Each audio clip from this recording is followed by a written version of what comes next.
midwifery. And don't forget, I would like say to thank you so much for our beloved classmates. Before we get the presentation, let me introduce myself. My name is Heskia Gustiawan. Today I'm responsible to moderating this presentation. By the way, guys, before we get the presentation, let's say Basmalah together.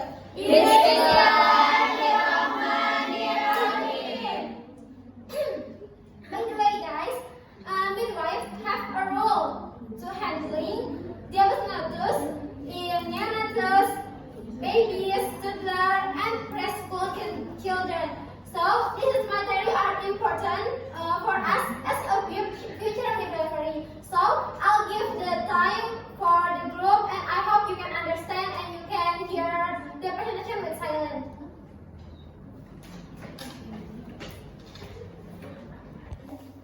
Thank you to the moderator who has allowed me to present the material.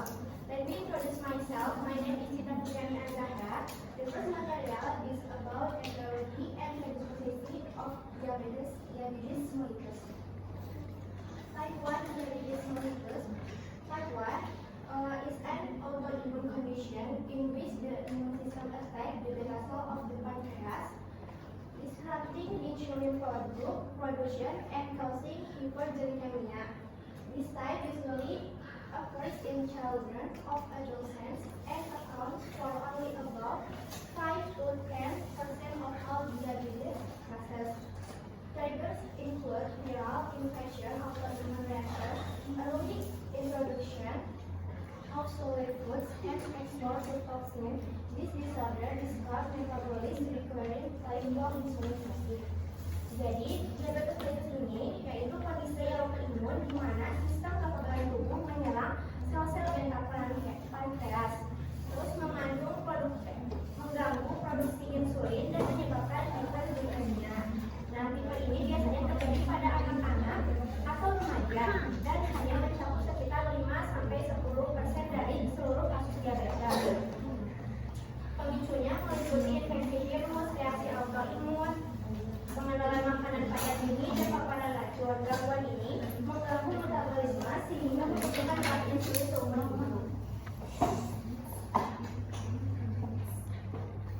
Some conditions like family found clinically in people with type 1 diabetes mellitus involve the first, a family history of diabetes mellitus. The second, the presence of other autoimmune diseases such as autoimmune thyroiditis or celiac disease. The third, a history of export to certain virus such as coccidiosis. The fourth, environmental factors such as introducing solid foods before the recommended age. The next, exports to toxic substances that can potentially damage pancreatic beta cell function also contributes to the development of this disease. Jadi beberapa kondisi yang sering ditemukan secara klinis pada penderita diabetes mellitus tipe 1 ini antara lain riwayat diabetes mellitus dalam keluarga, lalu ada penyakit autoimun lainnya seperti thyroiditis autoimun atau penyakit celiac, lalu riwayat paparan virus tertentu seperti coccidiosis, lalu faktor lingkungan seperti pemberian makanan pada sebelum usia yang dianjurkan, lalu paparan zat toksik yang berpotensi merusak fungsi sel beta pankreas juga berkontribusi dalam perkembangan penyakit ini. The next, type 2 diabetes mellitus. This type of diabetes is the most common, approximately 95 of all diabetes patients have type 2 diabetes. Unlike type 1, diabetes type 2 generally affects adults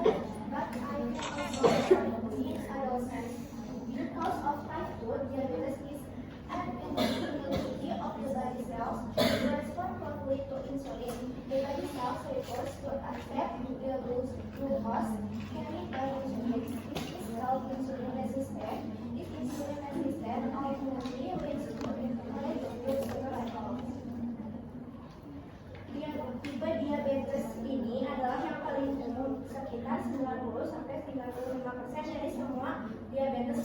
dari semua kasus diabetes. Diabetes tipe 2 tidak seperti diabetes tipe 1. Tipe 2 ini umumnya menyerang orang dewasa, tetapi juga terjadi pada remaja. Penyebabnya yaitu ketidakmampuan sel-sel tubuh untuk merespon insulin dengan baik. Jadi sel-sel tubuh ini menolak untuk menerima glukosa yang dibawa oleh insulin. Kondisi ini disebut dengan resistensi insulin. Nah, resistensi insulin ini pada akhirnya menyebabkan peningkatan kadar gula darah.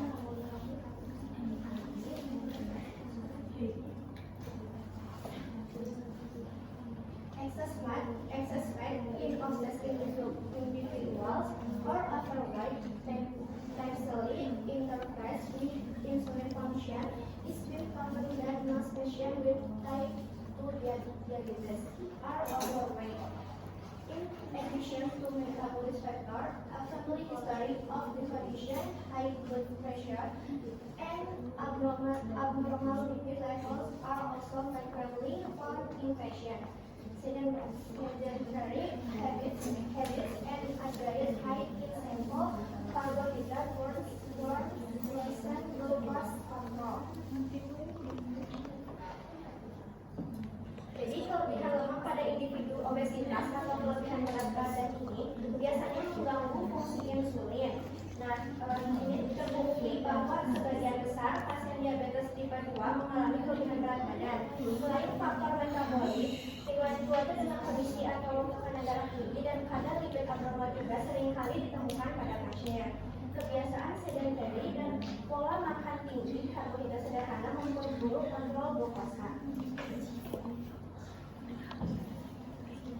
The next is gestational diabetes mellitus. Gestational diabetes mellitus is a temporary increase in blood sugar levels during pregnancy, generally detected after 18 weeks of gestation and usually returning to normal after delivery. This condition increase the number of weeks of developing diabetes later in life. Gestational diabetes is not considered gestational diabetes if your mother has a pre-existing history of diabetes. Pregnant women with the condition are at risk of complications such as preeclampsia, default labor, miscarriage, maternal and infant death, and giving birth to a baby weighing 4 kg or more. Diabetes gestasional adalah peningkatan sementara kadar gula darah selama kehamilan. Umumnya terdeteksi selama 18 minggu kehamilan dan biasanya kembali normal setelah melahirkan. Kondisi ini meningkatkan risiko ibu terkena diabetes di kemudian hari. Diabetes gestasional tidak dianggap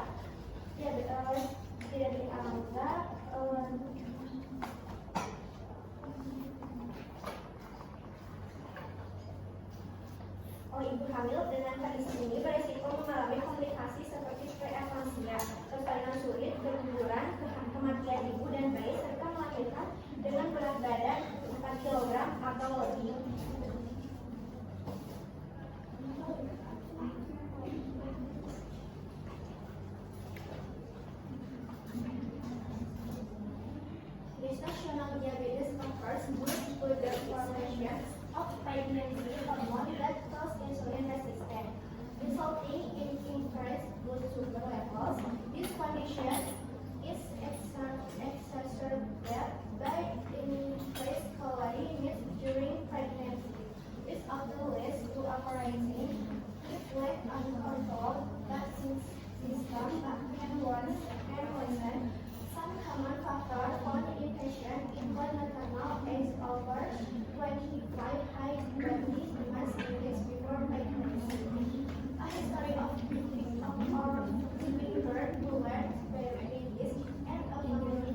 menyebabkan makanan berlebihan. Jika tidak terkontrol, gejalanya dapat memburuk. Beberapa faktor umum yang ditemukan pada pasien antara lain ibu di atas usia 25 tahun, indeks masa tubuh yang lebih tinggi dari sebelum kehamilan, riwayat melahirkan bayi besar, dan riwayat diabetes dalam keluarga yang mencerminkan kombinasi faktor metabolik dan genetik. That's all for me. I will hand over to the next speaker. Thank you.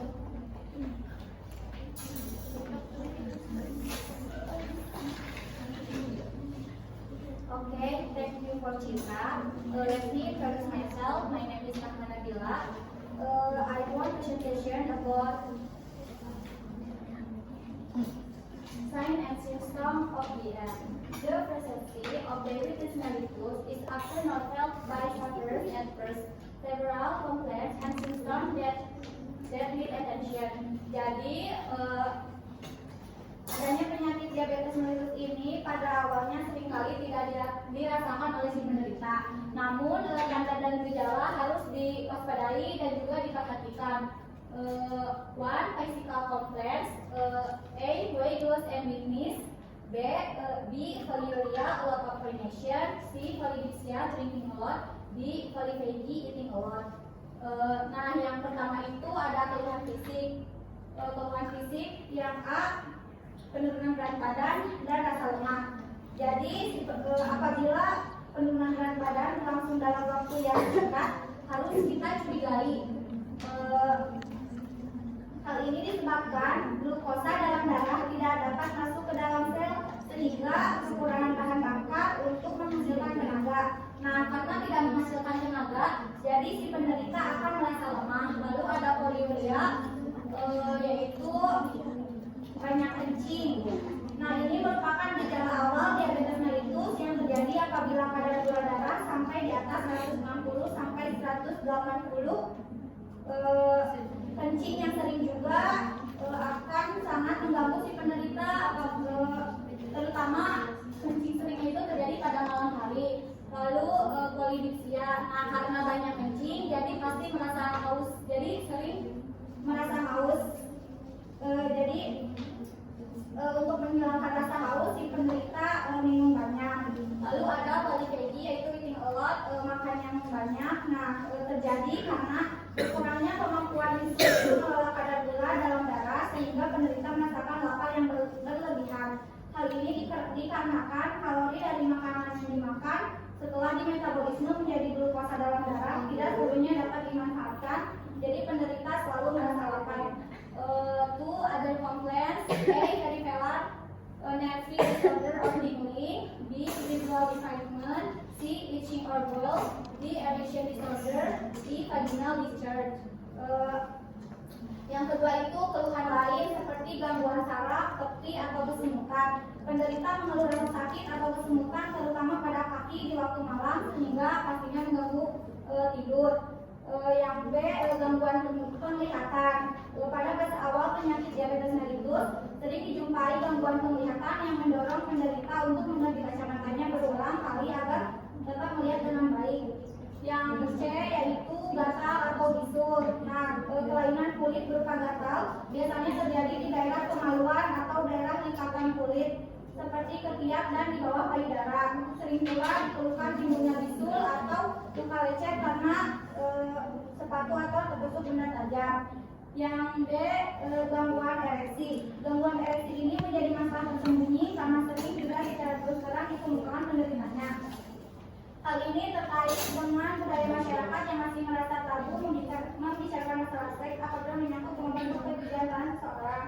Lalu yang E, keputihan. Nah, ini hanya terjadi pada wanita. Keputihan dan gatal merupakan keluhan yang sering ditemukan dan kadang-kadang merupakan satu-satunya gejala yang dirasakan. Next, the signs and symptoms of diabetes mellitus in terms of classification include 1. Diabetes mellitus type 1. A, abnormal thirst and dry mouth. B, frequent. C, lack of energy or tiredness. D, constant hunger. E, sudden weight loss. F, blurred vision. Nah, adapun tanda dan gejala Diabetes mellitus ditinjau dari klasifikasinya, yaitu ada diabetes mellitus tipe 1. Yang pertama, haus yang tidak normal dan mulut kering. Yang kedua, sering buang air kecil. Yang C, kekurangan tenaga atau kelelahan. Yang D, kelaparan yang konstan. E, penurunan berat badan tiba-tiba. F, penglihatan kabur. Next, diabetes mellitus type 2. A, excessive thirst and dry mouth. B, urination is frequent and abundant. C, lack of energy, extreme fatigue. D, tingling or numbness in the hands and feet. E, recurrent fungal infection of the skin. F, slow healing of wounds. D, blurred vision. Sama saja ya. Gejalanya itu haus yang berlebih. Nah, yang kedua ada diabetes mellitus tipe 2. Tanda dan gejalanya sama aja seperti haus yang berlebihan dan mulut kering, sering buang air kecil dan banyak, kurang energi, juga kelelahan, terus kesemutan atau mati rasa di tangan dan kaki. Lalu ada infeksi jamur kurang di kulit, ada lambatnya penyembuhan luka, kemudian ada penglihatan kabur. Next. Gestational diabetes mellitus. The sign and symptom of gestational diabetes mellitus are very similar to DM in general, namely A, polyuria, a lot of urination. B, polydipsia, thirsty and drinking a lot. C, polyphagia, eating a lot. D, dizziness, nausea and vomiting. A, obesity. TSU not normal. F, weakness, tingling, itching, blurred vision, and vulvar pruritus. Z, ketonemia, excessive ketone levels in the blood. H, glycosuria, excretion of glucose into the urine. Nah, tanda dan gejala dari DM gestasional sangatlah mirip dengan DM pada umumnya, yaitu poliuria, banyak kencing, polydipsia, banyak minum, polyhagia, banyak makan, terus pusing, rasa pusing, mual dan muntah, terus obesitas, terus TFU lebih besar, terus lemah badan, kesemutan, gatal, pandangan kabur, dan pruritus pulpa. Lalu ada ketonemia, yaitu kadar keton berlebihan dalam darah. Glycosuria, yaitu ekskresi glikosa dalam urin. Next. Signs and symptoms of diabetes mellitus according to Smelder et al. And Kowalak, namely A, polyuria, excessive urine output, and polydipsia, excessive thirst. B, anorexia and polyphagia, excessive hunger. C, fatigue, feeling tired quickly and weakness, dry skin, skin lesion or wounds that are slow to heal and itchy skin, headache, drowsiness, and interference with activities, muscle cramps, irritability, and emotional instability, visual impairment, tingling or numb sensation in the hands and feet, disturbance of comfort and pain in the abdomen, nausea, diarrhea, and constipation. Tanda dan gejala diabetes mellitus menurut Smelder et al. Dan Kowalak, yaitu air kencing keluar banyak, juga rasa haus yang berlebihan, terus rasa lapar yang berlebih, lalu keletihan, rasa cepat lelah, terus kulit kering, lesi kulit atau luka yang lambat sembuhnya dan rasa gatal pada kulit, terus sakit kepala, mengantuk, dan gangguan pada aktivitas disebabkan oleh kadar glukosa intrasel yang rendah, perang pada otot, iritabilitas, serta emosi yang labil akibat ketidakseimbangan elektrolit. Lalu ada gangguan penglihatan, lalu ada sensasi kesemutan atau kebas di tangan dan kaki, terus gangguan rasa nyaman dan nyeri pada abdomen, terakhir mual, diare, dan konstipasi yang disebabkan karena dehidrasi dan ketidakseimbangan elektrolit serta neuropati otonom. Okay, I give the time to the next presentation.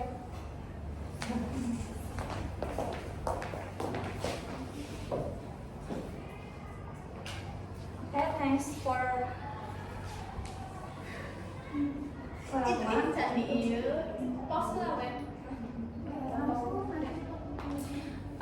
introduce myself. My name is Arsana Putri Aprilia. I want to presentation about the prevention preventive. Diabetes mellitus prevention preventive measures that can be taken include education and regular health check-ups. This education aims to increase patients' awareness about diabetes itself, its acute and chronic complications, and their prevention. This education also includes other management strategies such as regular blood sugar monitoring and diabetes management. Jadi itu tindakan pencegahan yang dapat dilakukan diantaranya dengan edukasi dan pemeriksaan kesehatan secara rutin. Edukasi yang diberikan itu untuk bertujuan meningkatkan kesadaran diri pasien tentang penyakit ini, komplikasi akut dan kronik DM serta pencegahan ditambah pengelolaan lainnya melalui monitoring and diabetes management.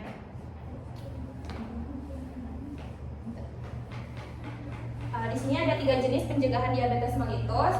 Yang one, primary prevention. The goal is prevent this diabetes mellitus from occurring.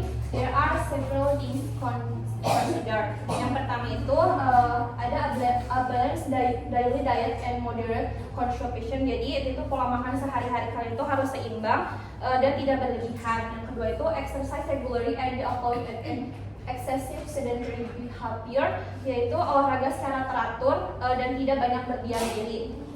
Lalu yang terakhir itu usahain berat badan kalian itu dalam batas normal atau disebut dengan maintain and health weight. Lalu ada yang two, secondary prevention. The goal of secondary prevention is to prevent existing diabetes mellitus from causing. Jadi pencegahan sekunder itu tujuannya untuk mencegah agar penyakit diabetes mellitus itu yang timbul tidak menimbulkan komplikasi penyakit lain, menghilangkan gejala dan keluhan penyakit diabetes mellitus. Yang pertama itu ada a balance and health daily diet. Dia sehari-hari harus seimbang dan sehat. Lalu yang kedua, menjaga berat badan dalam batas normal. Dan yang terakhir, effort the control blood sugar to prevent complication of diabetes mellitus, atau usaha pengendalian gula darah agar tidak terjadi komplikasi diabetes mellitus. Lalu yang ketiga ada pencegahan tersier. Yang pencegahan tersiernya itu yaitu tujuannya itu aims to prevent further disability from complication of existing disease. This includes, jadi ada beberapa berikut pencegahan yang dimaksud pencegahan tersier. Yang pertama ada preventing bleeds affects to the blood vessels of the eye, atau mencegah terjadinya kebutaan jika menyerang eye pembuluh darah. Yang kedua ada preventing chronic kidney failure if it affects the blood or the vessels of the kidney, atau disebut dengan mencegah gagal ginjal kronik jika menyerang pembuluh darah ginjal. Yang terakhir ada preventing stroke if it affects the blood vessels of the brain, yaitu mencegah stroke jika menyerang pembuluh darah otak. Thanks. I give to questions with my friend Prisma.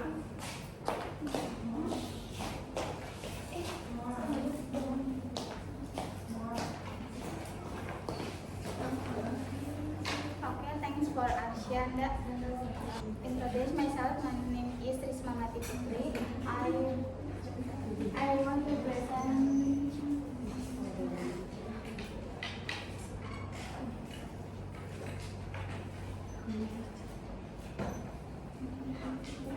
early detection of diabetes. Early detection of diabetes is an effort to find out the risk or presence of diabetes in a person without symptom or fear of or before the disease develops further. Early detection is important to prevent serious complications associated with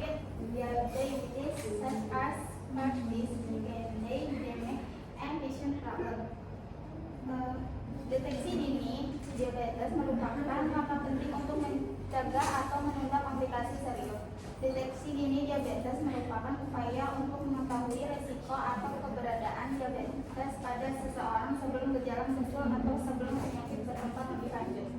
Deteksi dini penting untuk mencegah komplikasi yang berkaitan dengan diabetes seperti penyakit jantung, kerusakan ginjal, dan gangguan penglihatan.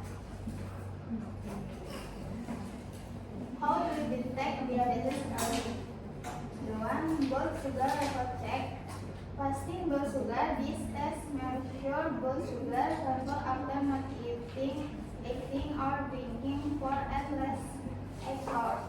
A normal fasting blood sugar level is less than 100 milligram per deciliter. Random blood sugar. This test measure blood sugar level at any time without the need for fasting. A normal blood sugar level is below 200.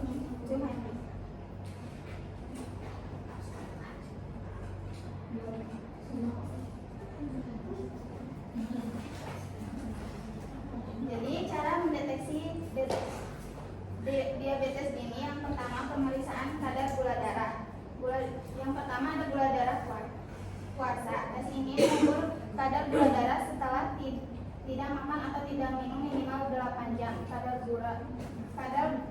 gula darah puasa yang normal dalam kurang 10 mg per desiliter. Yang kedua, gula darah sewaktu. Tes ini mengukur kadar gula darah kapan saja tanpa perlu berpuasa. Kadar gula darah normal adalah di bawah 200. Yang kedua ada recognizing the symptoms. Frequent and hunger, frequent urination, especially at night. Blood or blood that are slow to show frequent fatigue. Yaitu yang kedua itu mengenali gejalanya, sering haus dan sering lapar, sering buang air kecil terutama di malam hari, terus kelihatan kabur atau kotor, dan luka yang lama sembuh, sering kelelahan. Lalu yang ketiga, diabetes screening. Diabetes screening is an examination procedure to measure blood glucose level and can help doctor make a diagnosis. Yang ketiga, screening diabetes. Screening diabetes adalah prosedur pemeriksaan untuk mengukur kadar glukosa darah dan dapat membantu dokter dalam mendiagnosis. Yang keempat, consultation with a doctor. If you have diabetes risk factor of experience the symptom above, immediately consult a doctor for proper examination and treatment. Yang keempat, konsultasi dengan dokter jika ada memiliki faktor resiko diabetes atau mengalami gejala-gejala di atas. Segera konsultasikan dengan dokter untuk pemeriksaan dan penanganan yang tepat. Okay, I give them next presentation. Okay, thank you for this accommodative meeting. Let me introduce myself. My name is Gia Bagian Bushoika. I work as a about counseling, information, and education. Information, diabetes mellitus is chronic disease that requires long time management, not just temporary treatment. Therefore, IEA is the main key in improving health literacy of success and changing unhealthy behavior into new sustainable habit, improving adherence to medication, diet, and periodic control, preventing complications such as migraine, children, blindness, overweight, and heart disease. Nah, jadi kita harus menyampaikan informasi terlebih dahulu kepada pasien diabetes bahwa diabetes mellitus itu merupakan penyakit kronis yang membutuhkan pengelolaan jangka panjang, bukan hanya pengobatan sementara. Oleh karena itu, HIE menjadi kunci utama dalam meningkatkan literasi kesehatan pasien dan keluarga. mengubah perilaku perilaku tidak sehat menjadi kebiasaan baru berkelanjutan, meningkatkan pemantauan terhadap minum obat, pola makan, kontrol yang berkala, mencegah komplikasi seperti gagal ginjal, kebutaan, dan luka di kaki.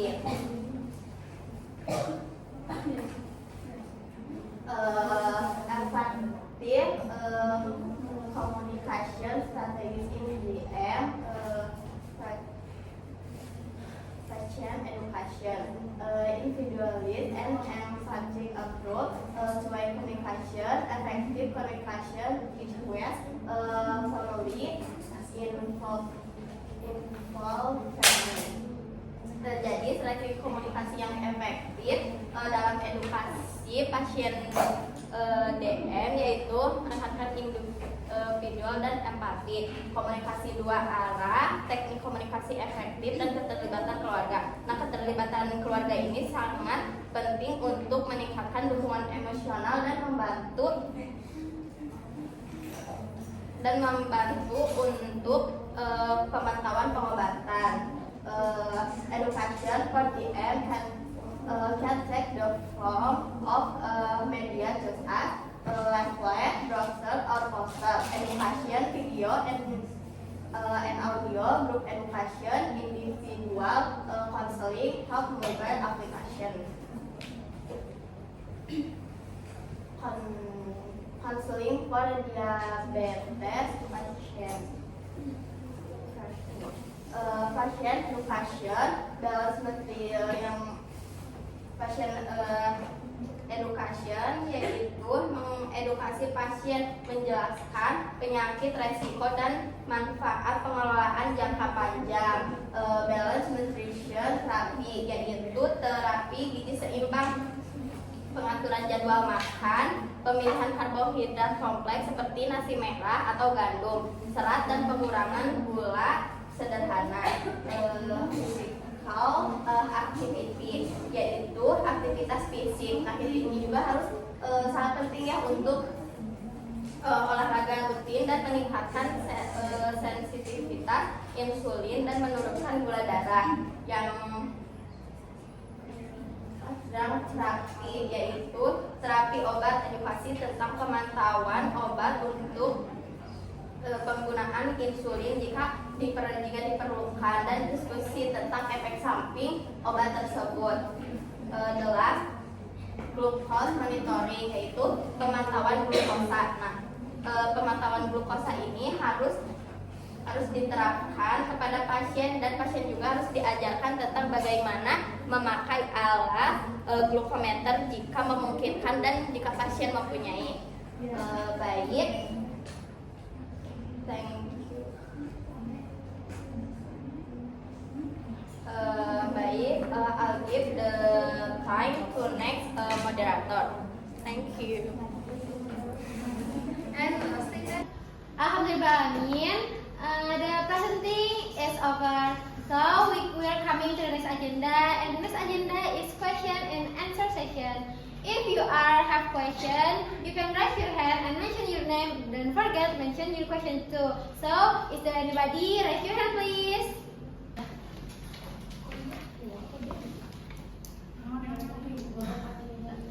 Baik, terima kasih kepada moderator yang telah mempersilahkan saya. Perkenalkan, saya dari izin bertanya kepada kelompok 1 mengenai materi yang telah disampaikan.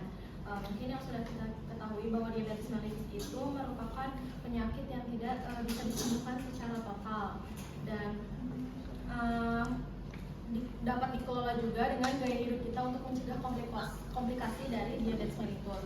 Nah, sebelumnya saya itu pernah mendengarkan seorang anak gitu ya, bahwa ia itu mengalami diabetes mellitus hingga tipe 2. Nah, akibat dari kebiasaan sehari-harinya yang sering mengkonsumsi minuman kemasan. Nah, faktanya itu beliau itu sembuh dengan istilah remisi diabetes. Padahal udah tipe 2 itu tuh, tapi dia tuh katanya bisa sembuh dengan remisi diabetes. Nah, remisi diabetes itu kan merupakan kadar gula darah bagi penderita yang kembali normal dan tidak perlu pengobatan gitu ya. Nah, mengapa sih remisi diabetes itu dapat dinyatakan sembuh dan apakah sembuhnya itu secara total ataukah hanya sementara? Mungkin sekian pertanyaan dari saya. Terima kasih. Saya kembalikan ke moderator. Baik, di sini saya akan menjawab pertanyaan dari Nadia ya. Kalau remisi diabetes ini khususnya pada diabetes tipe 2, yaitu kondisi di mana kadar gula darah kembali normal tanpa perlu terapi obat maupun oral ataupun insulin. Namun ini tidak sama dengan sembuh total. Bisa dibilang remisi adalah fase istirahat ya. Nah, istirahat dari gejala dan pengobatan, tetapi bukan berarti penyakitnya hilang. Hal ini biasanya dicapai lewat perubahan gaya hidup seperti pola makan sehat, olahraga teratur, dan penurunan berat badan. Namun remisi bersifat sementara. Jika pola hidup kembali buruk, kadar gula bisa naik lagi dan diabetes bisa kambuh. Jadi walau terlihat sembuh, tetapi harus dijaga, pola makannya dijaga dan pola hidupnya agar tidak muncul kembali. Apakah dapat dimengerti, Nadia? Baik, terima kasih ya Cila atas jawabannya, sangat mudah dipahami. Berarti resistasi itu nggak sepenuhnya dia itu bakal sembuh gitu ya. Jadi itu hanya sementara. Ya, baik, terima kasih Citra. Amin. The group has give answer is such a great answer. So we're coming to the last agenda, and the last agenda is reading naturalisasi from our beloved Natulen. So I'll give the time for our beloved Natulen. She is Lia. Okay, let me introduce myself. My name is Lia Dasmayanti. Here I will read a conclusion from kelompok 1 ya. Jadi diabetes mellitus merupakan penyakit tidak menular dengan prevalensi yang terus meningkat, termasuk di Indonesia. Penyakit ini tidak hanya berdampak pada kualitas hidup individu, tetapi juga membawa konsekuensi serius dalam pelayanan kesehatan ibu dan anak, khususnya pada masa nifas dan masa pertumbuhan anak.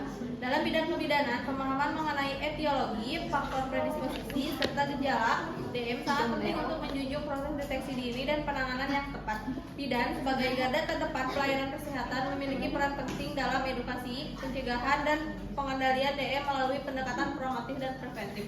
Sekian yang bisa dapat saya sampaikan. Terima kasih. Wassalamualaikum warahmatullahi wabarakatuh. Waalaikumsalam warahmatullahi wabarakatuh. Alhamdulillah, the presenting from the first until last is over. So we're coming to the last agenda. The last agenda is closing. So baca alhamdulillah bersama-sama. Alhamdulillahirabbil alamin. I'm as a moderator. I'm so sorry if we have any mistake during the presenting. So wassalamualaikum warahmatullahi wabarakatuh.